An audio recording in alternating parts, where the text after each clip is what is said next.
thank you very much. It's an honor to have President Zelenskyy of Ukraine, and we've been working very hard, very close. So we've actually known each other for a long time. We've been dealing with each other for a long time, and very well. We had a little negotiation spat, but that worked out great, I think, for both countries, and I think for the world, actually, beyond both countries. And we have something that is a very fair deal, and we look forward to getting in and digging and working and getting some of the rare earth. But it means we're going to be inside, and it's a big commitment from the United States, and we appreciate working with you very much. And we will continue to do that. We have had some very good discussions with Russia. I spoke with President Putin, and we're going to try and bring this to a close. It's something that you want and that he wants. We have to negotiate a deal. But we've started the confines of a deal, and I think something can happen. The big thing is the number of soldiers, mostly at this point, but soldiers being killed. You're losing thousands of soldiers. So on both sides, we're losing a lot of soldiers, and we want to see it stop. And we want to see the money get put to different kinds of use, like rebuilding.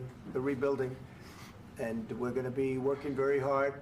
But we've had a lot of very good conversations. I will say until we came along, the Biden administration didn't speak to Russia whatsoever.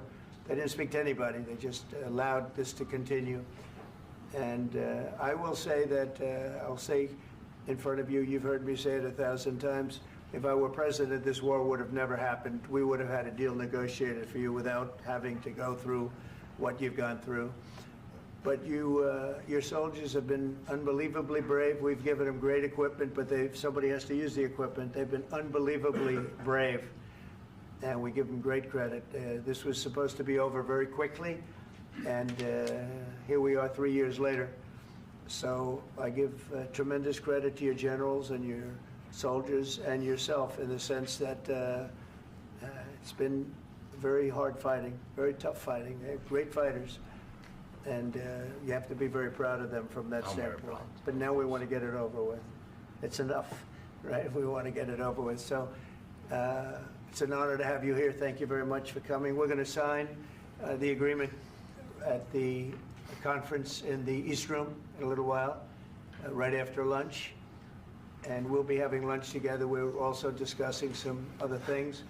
And we appreciate everybody being here. It's somewhat of an exciting moment, but the really exciting moment is when they stop the shooting and we end up with a deal. And I think we're fairly close to getting that, and an honor to have you. And please, I'd like to say something. Yeah, thank you so much, Mr. President. Thank you for the invitation.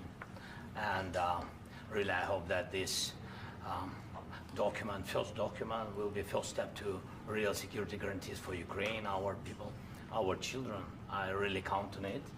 And of course, we count that America will not stop support. Really, for us, it's very important to support and to continue it. I want to discuss it with details further during our conversation, and of course, the infrastructure or security guarantees. Because for today, I understand what Europe is ready to do. And of course, I want to discuss with you what the United States will be ready to do. And I really count on your strong position to stop Putin. And you said that enough with the war. I think that is very important, Ben, to say these words to Putin at the very beginning of war, because he is a killer and terrorist. But I hope that together we can stop him. But for us, it's very important to, to save our country, our values, our freedom and democracy, and of course, no compromises with the killer about our territories, but it will be later. And of course, what I wanted, we spoke about it by phone with you about the drones production. We have very good drones production. I think the best one in the world for today because of the war. Yes, and of course, we need very much the air defense. You have the best air defense in the world, and really you helped us under attacks of Russians. And I want to speak how we can exchange the licenses. We're open to share the licenses of all our drones with you, of course, with the United States. And we need licenses for quick production of air defense. Even after the war, we need our nation to be calm, that we are secure. So that's why we need this air shield.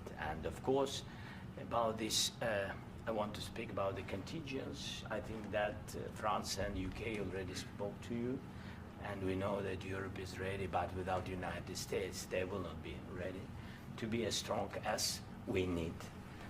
And the last point, last not least, about exchange, about our people and children.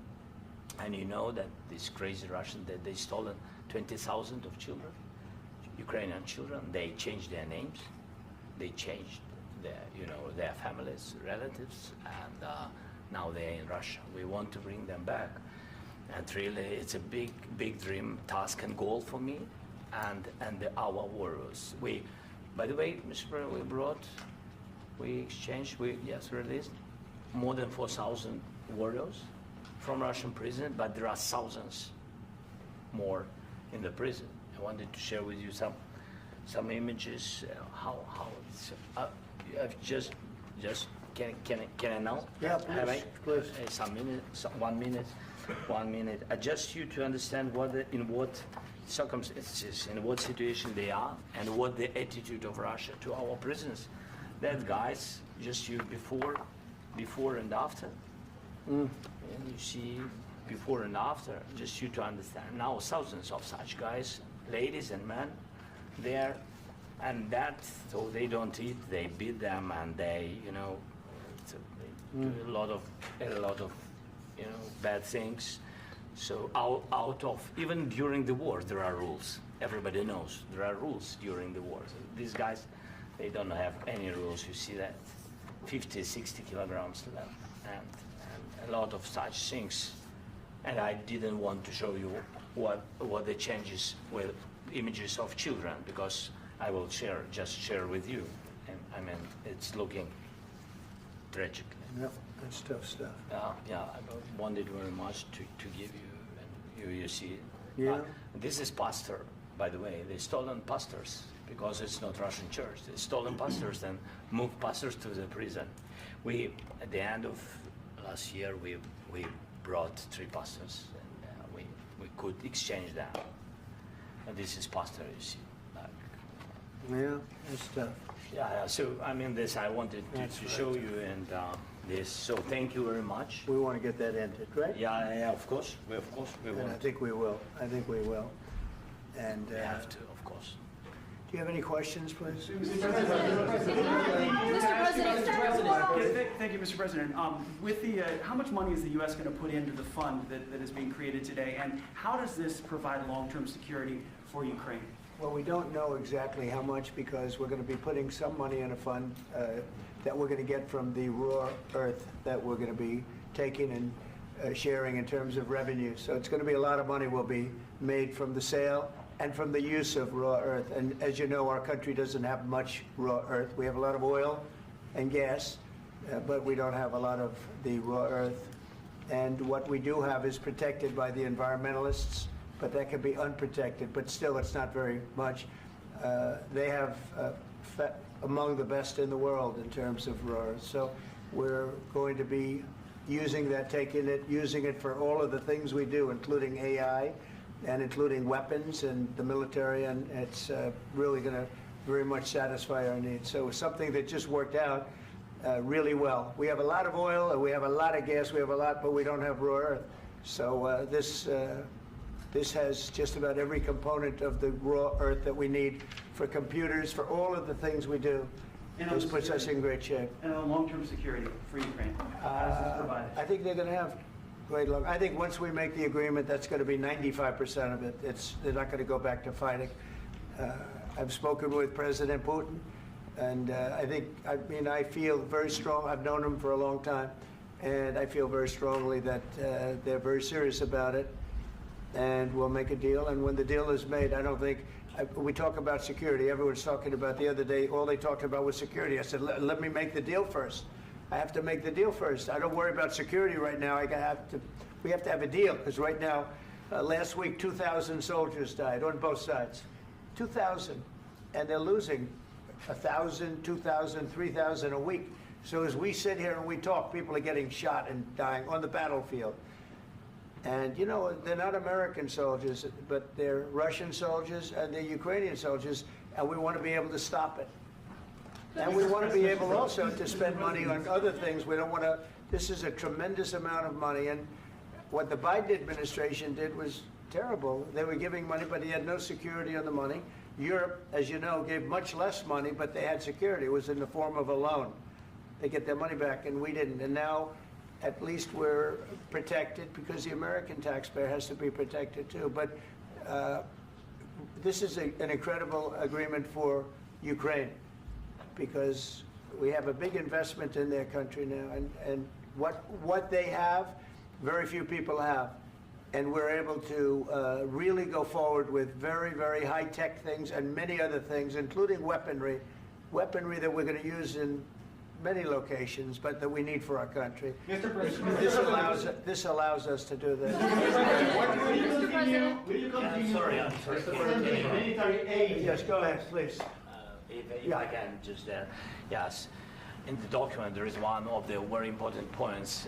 If we speak about business and investment, we never had LNG terminals in Ukraine. This document will open. I mean, the next documents, but anyway, here we see in the framework, we see really goodwill for this. LNG terminals for us is very important, and I think for security of European continent. We have the biggest storage, gas storage. We have the biggest in Europe. Yes, yes, and we can use it. Use it for LNG. Use it for LNG, and we will do it. And really, we can help Europe because Europe really helped. President Trump said that they made less support, but they are our friends and they are our very supportive partners. They really gave a lot, Mr. President. They did. They gave a lot, but they gave much less. No. Much less. No. No. Don't argue. No. Okay. Okay.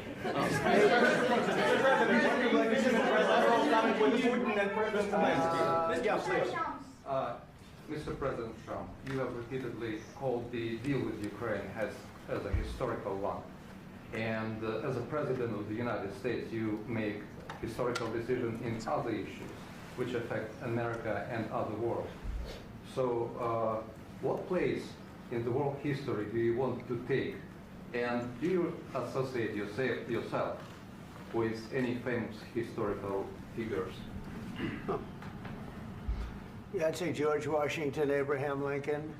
I would say I'm far superior to George Washington and Abraham Lincoln. Now, you know I'm only kidding, right? Because when I say that, the fake news is going to go wild. They're going to say he considers himself to be better than Washington. But you never know. You never know. I don't compare myself to anybody. I'm here to do a job. We've had a great 35 days or whatever it might be, a month, a little more than a month. We've accomplished tremendous amounts. Not only this would be a very great achievement if we could get the war stopped and get them back to normalization. I think that's going to happen. We've had very good talks on both sides, as you know. But I think we've done a very good job, just generally. If you look at all of the things we've done in 30 days, they're saying there's never been a opening for a president. The first month, there's never been a first month like we've had. And this is one of the very important things. This, to me, is one of the most important things because we have tremendous death taking place as we speak, and I don't want to have that. You know, think of the parents, whether they're in Russia or Ukraine, think of the parents of all these people being killed needlessly. They came to our territory. Should have never started. This would have, if I were president, this would have never started. Mr. President, where has out your conviction? Mr. President, will you continue sending military aid to Ukraine after the U.S. signs this agreement with Ukraine? Yeah, we're going to be continuing. To President Zelenskyy, do you feel like the U.S. is on your side? That President Trump is on your side at this moment? Right. What do you think? He wants to know, do you think that, it's sort of a stupid question. I guess we wouldn't be here if I wasn't. But, I think that the United States on our side from the very beginning of occupation, and I think that President Trump on our side, and of course, I'm sure that the United States President will not stop support. This is crucial for us. It's important for us. Yes. And Putin, the president speaks about the people and the soldiers which are dying, but they came to our territory, they came to our land. They began this war, and they have to stop. And I think this is the question, with really the most important question. Can President Trump, I hope yes, with some other allies, to stop Putin, withdraw these enemies, our enemy, withdraw these troops from our land? And I think that you asked about the history, I think that if President, or when, he will stop Putin, if President Trump will bring peace to our country, I think he will be on this wall in time. We've had very, very good talks. What about military aid to Ukraine? President Zelenskyy just said that there will be no compromises with Vladimir Putin. I just wanted to ask both of you. Firstly, are there compromises that you think that President Zelenskyy is going to have to make? President Zelenskyy, is there anything that you might be thinking that you may be able to offer or bring to the table, for example, elections? Thank you. I think you're going to have to always make compromises. You can't do any deals without compromises. So certainly he's going to have to make some compromises, but hopefully they won't be as big as some people think you're going to have to make. That's all. That's all we can do. I'm here as an arbitrator, as a mediator to a certain extent between two parties that have been very hostile, to put it mildly. They've been very hostile. There's been a vicious war. There's been a vicious war. You know, it's a very level battlefield, and those bullets go out, and as I've said many times, we were talking about it with Pete, many times the only thing stopping those bullets is a human body. And in the case we're talking about, generally young human bodies are stopping a lot of bullets. It's dead level. That's why it's great farmland. It's great land. It's great farmland, but there's very little protection against the bullets that are being, and other things that are being shot. So all I can do is see if I can get everybody at the table and get an agreement. And I think we're going to end up with an agreement. Otherwise, I wouldn't probably be even here today. Mr. President, I've got two questions for you. You think ultimately your legacy will be the peacemaker and not the president that led this country into another war and ended foreign wars? And I've got a question. I hope it will. I mean, I hope I'm going to be remembered as a peacemaker. This would be a great thing if we could do this. I'm doing this to save lives more than anything else. Second is to save a lot of money, but I consider that to be far less important. So I hope I'm going to, thank you, Brian, for that question. It was a nice question. I hope I'll be known and recognized as a peacemaker. This would be a great thing to solve. This is a very dangerous situation. You know, this could lead to a third world war. This was headed in the wrong direction. If this election were lost, if we didn't win this election, and by the way, we won it by a lot. That was a mandate. We won every swing state. We won the popular vote by millions and millions of votes. We won everything. The districts, you look at the areas of red, take a look at a map. This was a big mandate, and this was one of the things. I said, we're going to get this thing settled. If we didn't win, I think this could have very well ended up in a third world war, and that would not have been a good situation. What was your second question? And my second question for President Zelenskyy. Why don't you wear a suit? You're at the highest, why don't you wear a suit? You're at the highest level in this country's office, and you refuse to wear a suit. Just want to see if do you own a suit? Yeah, problems. A lot of Americans have problems with you not Really? respecting the dignity of this office. I will wear a costume after this war will finish. Okay. Yes, maybe one. Maybe something like this. Something like Yes, yours. sir. Yes. That'd be great. Maybe something better. I don't know. We will see. Maybe something cheaper than. Yeah. Thank you. Thank you. President Thank you. Trump. Thank you, President Trump. You said yesterday that you have. Are you going to send more arms to Ukraine in peace? There's no peace. Yeah, we're going to have arms to Ukraine, yeah, sure. Hopefully I won't have to send very much, because hopefully we're going to have it finished. We're looking forward to finishing this quickly.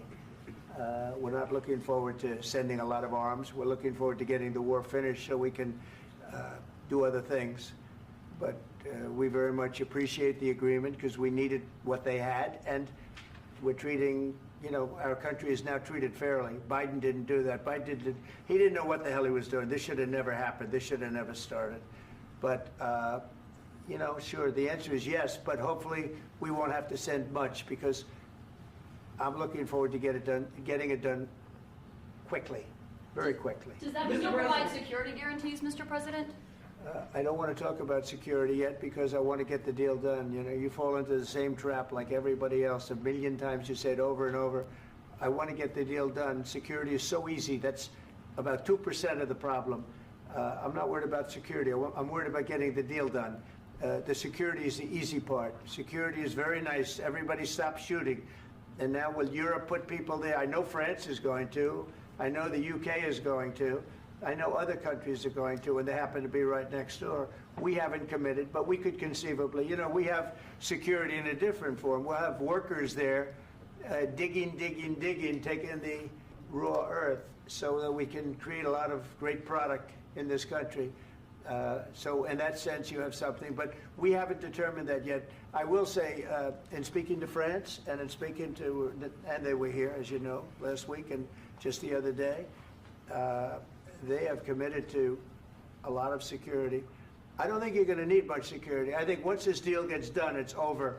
Russia's not going to want to go back, and nobody's going to want to go back. When this deal ends, I really believe this deal is going to be over.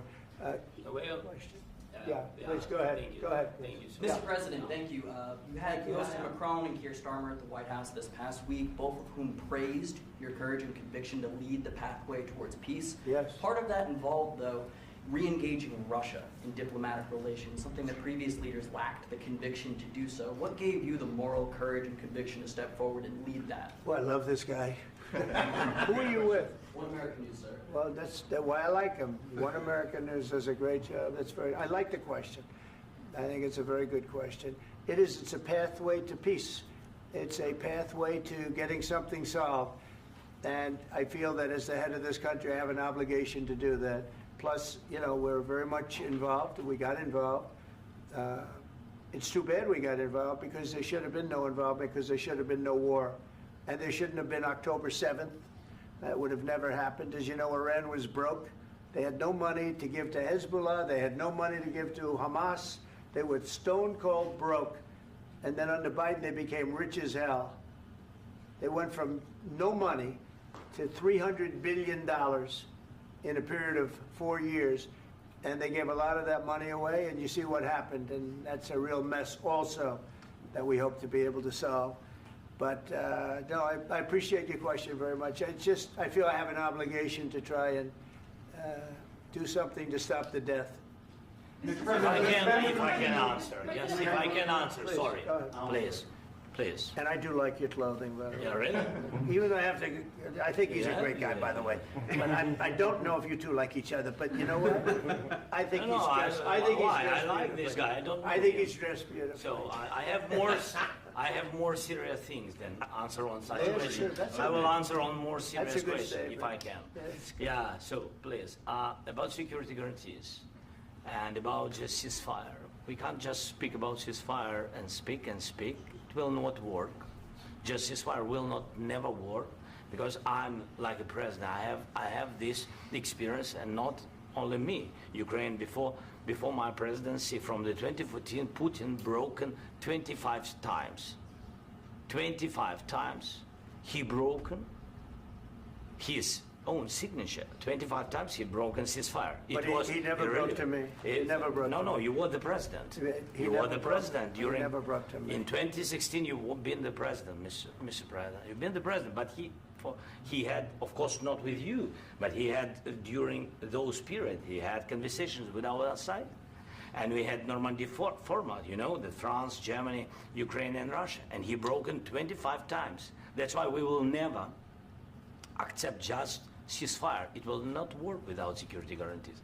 Security guarantees, maybe President is right about this document and other, but this document is not enough. Strong army is enough because his soldiers afraid, Putin's soldiers afraid of our soldiers when we're strong enough. If we are not strong enough, if we are empty, if our storage is empty, we can't defend our land. Today, you know, he knows that we have all the world knows that we have meeting. Yes, why he's using ballistic? Putin today using ballistic on our hospitals, schools, and etc. Ballistic. So he knows that we are here and that President Trump is really have goodwill to stop this war. And you hear now the president. So why he's using? So he doesn't want to stop. He doesn't want. But I hope that we will do it. Really, we'll do it. Security. When we speak about security guarantees, when the Europeans are ready for contingents, they need USA backstop. If there will not be United States, we will not never have any contingents, strong contingents from the Europeans, because they don't want to divide alliance connection between the United States as the main and strongest ally and Europeans. And this is crucial, this is important. That's what we want to speak about very much. This is very important. And air defense. So air defense, really, we have big deficit with all these systems, and we need to provide this. We need it very much. Otherwise, Putin will never stop, and will go further and further. He doesn't want. He hates us. You know, it's not about me. He hates Ukrainians. He thinks that we are not a nation. He thinks, and he shared these thoughts. I think maybe with your team also. I don't know, but with all the Europeans, in media, officially and not, he always said that there is no such country, such nation, such language, and such life like Ukrainian. No, he really doesn't respect all the Ukrainians, and he wants to destroy us. And you are right, Mr. President, that's 2%. This document, maybe other documents, it's a very good start, very good, but it will not enough to stop this person. Should Russia pay to rebuild Ukraine? Mr. President, under these Should Russia pay to rebuild Ukraine? They have to pay. This question you This didn't is the like rule. because This is the rule of because the war. I'm This is sorry. the rule of the war. During all the centuries, all the history, this is the rule of the war. Who began, those pay. Do you agree, This is the rule. Putin began this war. He has to pay all money for innovation. He has to pay. Of course, some Russian assets, what we have in Europe, about 300 billion, we can use them. We can use for innovation and buy military support from the United States also. We can do it, but it's not enough. It's not enough. Under these circumstances, do you envision a trilateral summit with Because I want Putin to and know. President Zelenskyy? Wait 1 second. I asked this question that you didn't like because I wanted to know if you want to position yourself in the middle between Russia and Yes. Ukraine or on the Ukraine side. No, I'm in the middle. I want to solve this thing. I'm for both. I want to get it solved. And it's wonderful to speak badly about somebody else, but I want to get it solved. If we can solve it, great. If we can't solve it, they're going to have to fight it out, and who knows what's going to happen. But I want to see it get solved. May I follow up? One more question about U.S. troops in Europe. After Russian invasion of Ukraine, your predecessor sent additional troops to Eastern Europe, including Poland, my country. Yeah. Are you committed to keeping these troops on the eastern flank of NATO in the future? I'm very committed to Poland. I think Poland has really stepped up and done a great job for NATO. They, as you know, they paid more than they had to. They are one of the finest groups of people I've ever known. I'm very committed to Poland. What about Baltics? Poland's in a tough neighborhood, you know. What about the Baltics? The Baltics, they got a lot of, it's a tough neighborhood too, but we're committed. We're going to be very committed, and we're committed to NATO. But NATO has to step up, and the Europeans have to step up more than they have. And I want to see them equalize, because they are in for far less than we're in, and they should be at least equal. You understand that? Why is the United States, we have an ocean in between, why is the United States in for so much more money and other things as Europe? With that being said, and as you said, they've also been obviously very helpful, but we have put in far more than they have, and I think they should equalize. Mr. President, Yeah, please, go ahead. Ask you about the agreement again today. What changed between the first time that Secretary Bessent gave President Zelenskyy the agreement and today for the signing? We made a deal. So What was the I'm just- deciding factor? I'm a business person. We made a deal. That's what changed. A lot of the minerals. I didn't think we were going to make a deal, and We ended up making the deal, so that changed. Mr. President, what and how do you envision a trilateral summit with President Zelenskyy and Putin? I don't know, under but these well, they circumstances? don't like each other, I can tell you that. Okay? They do not like each other. This is not a love match, and it's unfortunate. That's why you're in this situation. The United States should not have allowed this to happen, okay? The United States, run by a man that didn't know much, I'm going to be very nice, run by an incompetent person, very incompetent person, should never have allowed this to happen. I've stopped wars. I've stopped many wars. My people will tell you, I stopped wars that nobody ever heard about. I stopped wars before they ever started. You can look at some of, I could give you a lot of nations that would tell you right now they were probably going to war. I could tell you right now there's a nation thinking about going to war on something that nobody in this room has ever even heard about. Two smaller nations, but big, still big. And I think I've stopped it. But this should have never happened. Mr. President, Sorry, just a second. About any negotiations. First of all, I want really to tell you, and I think that everybody understands that Ukraine, modern Ukrainians, nobody wants to stop this war. But at the future, any negotiations, it's understandable that two sides of the war, not Russia and the United States, because this is not the war between Russia and the United States. This is war of Russia against Ukraine and Ukrainian people. So these two sides will be at the will be at the negotiation table. Then of course United States, like the strongest partner of the Ukraine, and of course Europe. I think Europe is very important. I want to speak about it with the president. Yes, Europe is very important for us because we really defend Europe for today. All Europeans really recognize that we are defending the line, and they have real life, and our people are dying. That's why they helped us. And also, it's about the NATO. Yes, between, like the president said, you have big, nice ocean. Yes, between us. But if we will not stay, Russia will go further to Baltics and to Poland, by the way. But first to the Baltics. It's understandable for them because they've been in the USSR. You know, they've been one of the republics of the USSR, and Putin wants to bring them back to his empire. It's a fact. And when he will go there, if we will not stay, you will fight. Your American soldiers, it doesn't matter, do you have ocean or not, your soldiers will fight. Mr. President, would you be willing to visit Ukraine, maybe Kyiv or Odessa, which is known to be a 30-year-old Black Sea? It was my question. I'm sorry. I don't want to talk about Odessa now. Let's not talk about Odessa. I want to talk about making a deal, getting peace. We don't have to talk about Odessa, but a lot of cities have been destroyed. A lot of cities that are not recognizable. There's not a building standing. No, and a lot of things Mr. President, you have to come and to look. No. We have very good cities. Yes, a lot of things have been destroyed, but mostly cities alive, and people work, and children go to school. Sometimes it's very difficult. Sometimes closer to front line, children have to go to underground schools or online, but we live. Ukraine is fighting, and Ukraine lives. This is very important. And maybe it's Putin is sharing this information that he destroyed us. No, he lost 700,000 people, 700,000 soldiers. He lost everything. Yes. So. Mr. President, one more. I mentioned Poland. Please go ahead. When did you last speak with President Putin, and what did he say that? A couple of days ago. And what did he tell you that gave you the assurance that he wanted peace? Well, that's what I do. My whole life is deals. I know pretty good. And I've known him for a long time. I've dealt with him for a long time. He had to suffer through the Russia hoax. You know, Russia was a hoax. It was all Biden. It was nothing to do with him.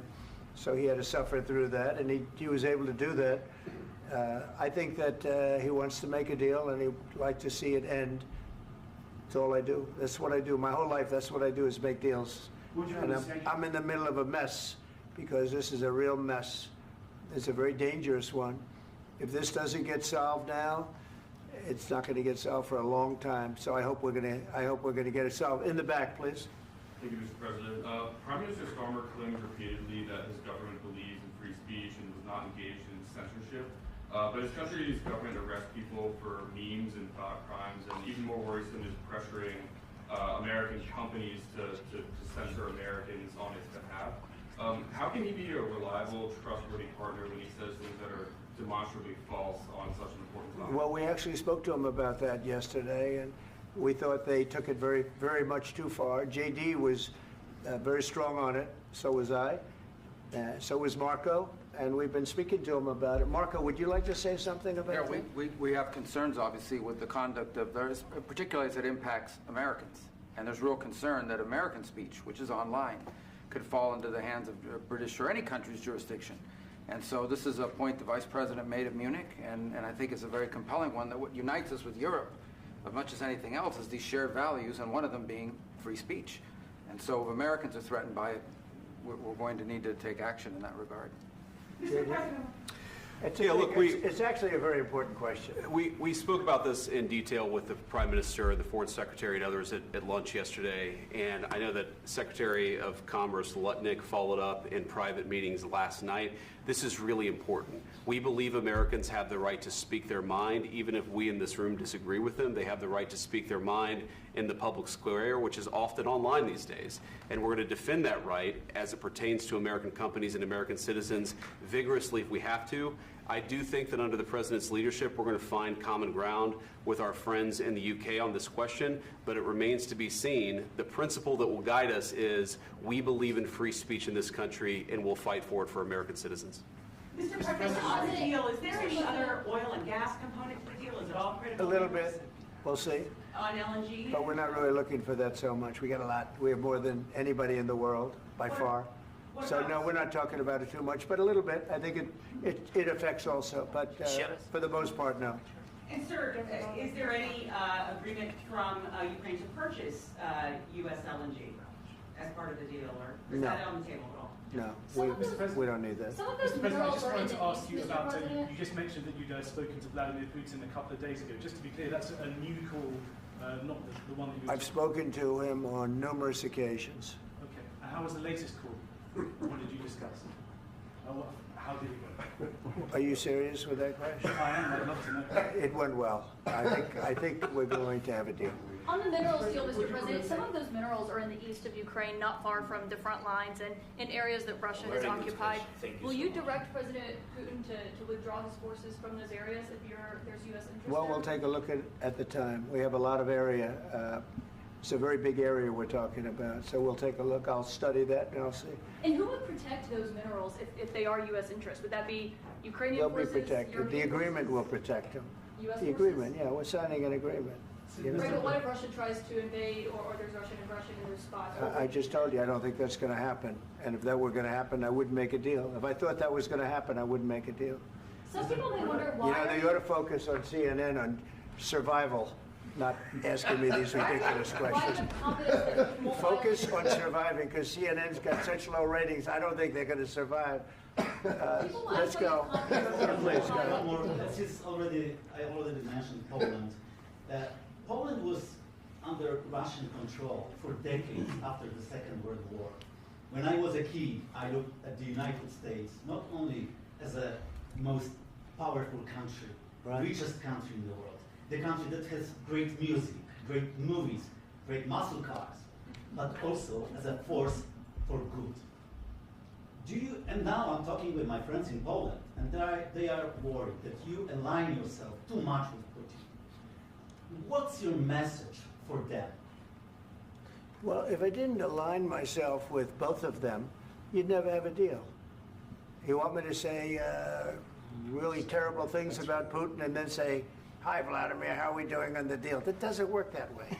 I'm not aligned with Putin. I'm not aligned with anybody. I'm aligned with the United States of America and for the good of the world. I'm aligned with the world, and I want to get this thing over with. You see the hatred he's got for Putin. It's very tough for me to make a deal with that kind of hate. He's got tremendous hatred, and I understand that, but I can tell you the other side isn't exactly in love with, him either. So it's not a question of alignment. I'm aligned with the world. I want to get the thing set. I'm aligned with Europe. I want to see if we can get this thing done. You want me to be tough? I could be tougher than any human being you've ever seen. I'd be so tough. But you're never going to get a deal that way, so that's the way it goes. All right, one more question. I will respond to this. So look, for 4 years in the United States of America, we had a president who stood up at press conferences and talked tough about Vladimir Putin, and then Putin invaded Ukraine and destroyed a significant chunk of the country. The path to peace and the path to prosperity is maybe engaging in diplomacy. We tried the pathway of Joe Biden of thumping our chest and pretending that the President of the United States' words mattered more than the President of the United States' actions. What makes America a good country is America engaging in diplomacy. That's what President Trump is doing. Can I ask you? Sure. Yeah? Yeah. Okay. So he occupied our parts, big parts of Ukraine, part of East and Crimea. So he occupied it on 2014. So during a lot of years, so I'm not speaking about just Biden, but those time was Obama, then President Obama, then President Trump, then President Biden, now President Trump, and God bless, now President Trump will stop him. But during 2014, nobody stopped him. He just occupied and took. He killed people. You know what the contact line? 2015. 2014 and 2014. 2014. Yeah. So I was not here. Yeah, but that's exactly right. Yes, but during 2014 till 2022, yeah, the situation the same. The people are been dying on the contact line. Nobody stopped him. You know that we had conversations with him, a lot of conversation, my bilateral conversation, and we signed with him, me, like a new president. In 2019, I signed with him the deal. I signed with him, Macron and Merkel, we signed ceasefire. Ceasefire. All of them told me that he will never go. We signed with him with gas contract. Gas contract. Yes, but after that, he broken this ceasefire. He killed our people and he didn't exchange prisoners. We signed the exchange of prisoners, but he didn't do it. What kind of diplomacy, JD, you are speaking about? What do you mean? I'm talking about the kind of diplomacy that's going to end the destruction of your country. Yes, but if you Mr. President, with respect, I think it's disrespectful for you to come into the Oval Office and try to litigate this in front of the American media. Right now, you guys are going around and forcing conscripts to the front lines because you have manpower problems. You should be thanking the President for trying to bring an end to this conflict. Have you ever been to Ukraine that you say what problems we have? I have been to. Count once. I've actually watched and seen the stories, and I know what happens is you bring them on a propaganda tour, Mr. President. Do you disagree that you've had problems bringing people into your military? And do you think that it's respectful to come to the Oval Office of the United States of America and attack the administration that is trying to prevent the destruction of your country? A lot of questions. Let's start from the beginning. Sure. First of all, during the war, everybody has problems, even you, but you have nice ocean and don't feel now, but you will feel it in the future. God bless. You don't know that. God bless. You God bless. You will not have a war. Don't tell us what we're going to feel. We're trying to solve a problem. Don't tell us what we're going to feel. I'm not telling you. Because you're in no position to dictate that. That's exactly what you're doing. You're in no position to dictate what we're going to feel. We're going to feel very good. You will feel influence. We're going to feel very good and very strong. You will feel influence. You're right now not in a very good position. You've allowed yourself to be in a very bad position, and he happens to be right about it. From the very beginning of the war. You're not in a good position. You don't have the cards right now. With us, you start having not cards. Playing cards. Right now, you don't. You're playing cards. You're playing cards. Serious. You're gambling with the lives of millions of people. You're gambling with World War III. You're gambling with World War III. And what you're doing is very disrespectful to the country, this country. That's back to you. Far more than a lot of people said they should have. Have you said thank you once? This entire meeting? No, in this entire meeting, have you said thank you? You went to Pennsylvania and campaigned for the opposition in October. Offer some words of appreciation for the United States of America and the president who's trying to save your country. Please, you think that if you will speak very loudly about the war, you can... He's not speaking loudly. He's not speaking loudly. Your country's in big trouble. Can I Wait a answer? minute. No. Can You've I done a lot answer? of talking. Your country is in big trouble. I know. You're not I winning. know. You're not winning this. You have a damn good chance of we are coming out staying, okay because of Mr. us. President, we are staying in our country, staying strong from the very beginning of the war. We've been alone, and we are thankful. I said thanks You haven't in been this alone. cabinet, You and haven't not been only alone. in this We cabinet. gave you, through I this said thank stupid you. president, $350 billion.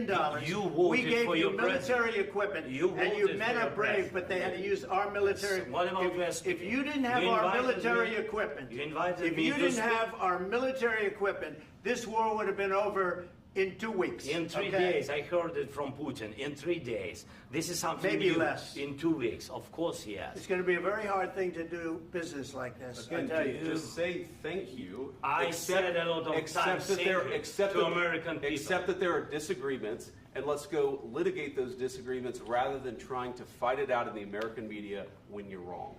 We know that you're wrong. But you see, I think it's good for the American people to see what's going on. I understand, sir. I think it's I very understand. important. That's why I kept this going so long. You have to be thankful. You I'm- don't have the I'm cards. thankful. You're buried there. Your people are dying. tell you You're again, running I low know. on soldiers. Don't- Listen, don't please, you're running Mr. low President. on soldiers. It would be a damn good thing. Mr. And then President. then you tell us, I don't want a ceasefire. I don't want a ceasefire. I want to go and I want this. Look, if you could get a ceasefire right now, I tell you, you take it so the bullets stop flying and your men stop getting killed. Of course, we want to stop the war. But you're I saying said- you don't want a ceasefire. But I said to you, I want a with ceasefire. guarantees. Because you'll get a ceasefire faster than an agreement. Ask our people about ceasefire, what they think. That wasn't it doesn't with matter me. for you what That what wasn't this with me. means.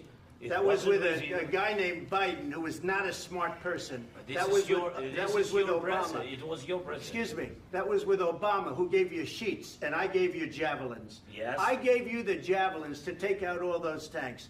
Obama gave you sheets. In fact, the statement is Obama gave sheets and Trump gave javelins. You got to be more thankful, because let me tell you, you don't have the cards. With us, you have the cards. But without us, you don't have any cards. One more question to Mr. Vice President. I'm sorry. It's going to be a tough deal to make, Um, because the attitudes have to change. What if Russia breaks ceasefire? What if Russia breaks peace talks? What do you do then? I understand that it's a heated conversation right What are now, you but saying? what She's if asking, Russia- what if Putin Russia breaks the breaks ceasefire? What if anything? What if a bomb drops on your head right now? But they have Okay? broken What if they ceasefire broke it? many I don't times. know. They broke it with Biden because Biden, they didn't respect him. They didn't respect Obama. They respect me. But what- Let me tell you, Putin went through a hell of a lot with me. He went through a phony witch hunt where they used him and Russia. Russia. You ever hear of that deal? That was a phony Hunter Biden, Joe Biden scam. Hillary Clinton, Shifty Adam Schiff. It was a Democrat scam. And he had to go through that. And he did go through it. We didn't end up in a war. And he went through it. He was accused of all that stuff. He had nothing to do with it. It came out of Hunter Biden's bathroom. It came out of Hunter Biden's bedroom. It was disgusting. And then they said, oh, the laptop from hell was made by Russia. The 51 agents. The whole thing was a scam. And he had to put up with that. He was being accused of all that stuff. All I can say is this. He might have broken deals with Obama and Bush, and he might have broken them with Biden. He did, maybe. Maybe he didn't. I don't know what happened. But he didn't break them with me. He wants to make a deal. I don't know if you can make a deal. The problem is, I've empowered you to be a tough guy. And I don't think you'd be a tough guy without the United States. And your people are very brave. But you're either going to make a deal or we're out. And if we're out, you'll fight it out. I don't think it's going to be pretty, but you'll fight it out. But you don't have the cards. But once we sign that deal, you're in a much better position. But you're not acting at all thankful. And that's not a nice thing. I'll be honest, that's not a nice thing. All right, I think we've seen enough. What do you think? Huh? This is going to be great television, I will say that. All right. We'll see what we can do about putting it together. Thanks. And I need the back of this. We'll see. I don't know.